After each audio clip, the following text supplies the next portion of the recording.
বৃষ্টি দেখতেছো তুমি? হুম, তোমার কাছে বৃষ্টি ভালো লাগে? হুম, এখন ঋতু কথা বলা শিখে গেছে, হুম হুম করা, তাই না? চল আমরা বৃষ্টি দেখি। বৃষ্টি আয়, ঋতুকে এসে একটু ভিজিয়ে দিয়ে যাও তো বৃষ্টি। এই আকাশ, এখন অনেক জোরে বৃষ্টি দাও তুমি।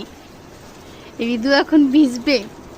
ঋতুর ঋতুর এই মিষ্টি হাতটা দিয়ে ঋতু বৃষ্টিকে আলিঙ্গন করবে।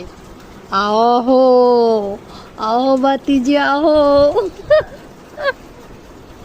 লাভ ইউ পাখি। ও ও ও। হুম হুম হুম হুম হুম। আর বৃষ্টি, ঋতুকে এসে ভিজিয়ে দিয়ে যাও প্লিজ বৃষ্টি। আসো আসো।